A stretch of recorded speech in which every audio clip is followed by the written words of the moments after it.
Thanks for joining us this Wednesday morning. We're halfway through the week. I'm Trevor Connor. Now, the man killed is from El Paso. We'll get to him in a second. The man arrested was questioned late last night. Again, the hitman says the AAs work for El Chapo, or the double A's. Chapo Guzman is the head of the Sinaloa cartel, which is fighting the VCF cartel for control of Juarez. Jose Arroyo is behind bars for the attack, but the Mexican military is still looking for 6 other shooters.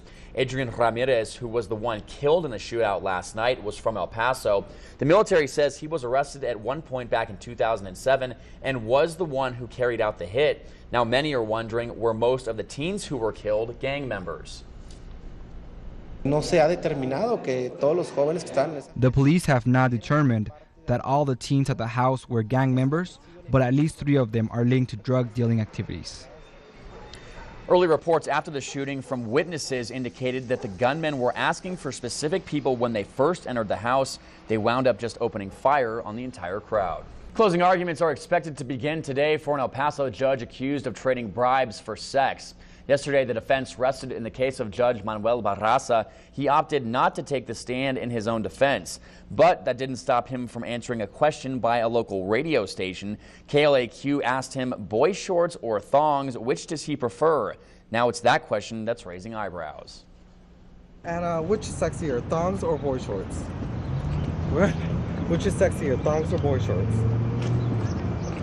I guess thongs. Of course, we'll be at the courtroom today, and we'll let you know what happens. Round 2 of the fight over domestic partner benefits is now underway here in the Sun City. El Pasoans for Traditional Family Values will begin today to distribute a second petition. The group will now begin the process of gathering the just over 2,000 signatures needed to send the issue to the public for a vote. Concerned El Pasoans, please join us to encourage healthy marriages between one man and one woman. Let's continue traditional family values in El Paso.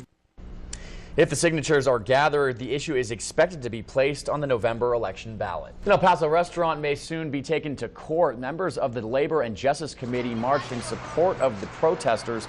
2 lawsuits have been filed against Los Gallegos restaurant on Mesa. Owners are accused of not paying one employee overtime, and the employee says that when he tried to fight for it, he was fired.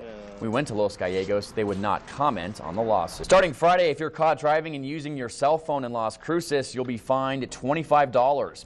Yesterday, the Las Cruces City Council approved the penalties for the city's latest ordinance. A second offense will cost you $50. Third and up, the penalty can go as high as 90 days in jail and or a $500 fine. The cell phone driving ban was passed by City Council in December.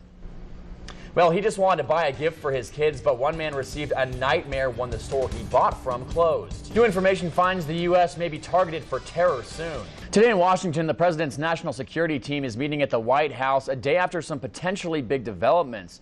U.S. officials revealed their level of concern about another terrorist strike, as well as new information about the man accused in the Christmas Day bomb plot. A bad job interview could leave you blacklisted by employment agencies and employers. There aren't any hard and fast numbers, but according to the Wall Street Journal, some recruiters and employers say they remember job seekers who don't do well on an interview or write deceptive resumes. And once you get on their blacklist, it's hard to get off. But here are some things you can do. Ask a reference checking service to see if an ex-boss was unfavorable to you, and remove inaccurate information from a background check that resulted in your not being hired. Well, more and more people are taking to the web to stay healthy. We have the details. Topping medical news this morning, for most Americans, using the internet is an everyday occurrence, but now new research shows more and more people are turning to the web to stay healthy.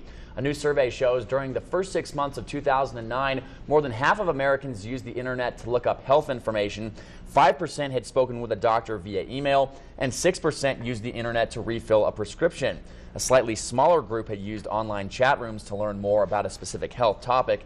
The survey also found women were more likely than men to use the web as a health resource. Taking a fish oil supplement may be able to prevent psychotic symptoms in teenagers at risk for the mental disorder.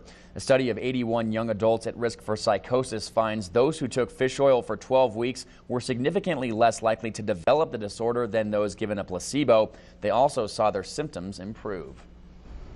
We're learning more about the motives behind a weekend massacre in Juarez. We'll have that story.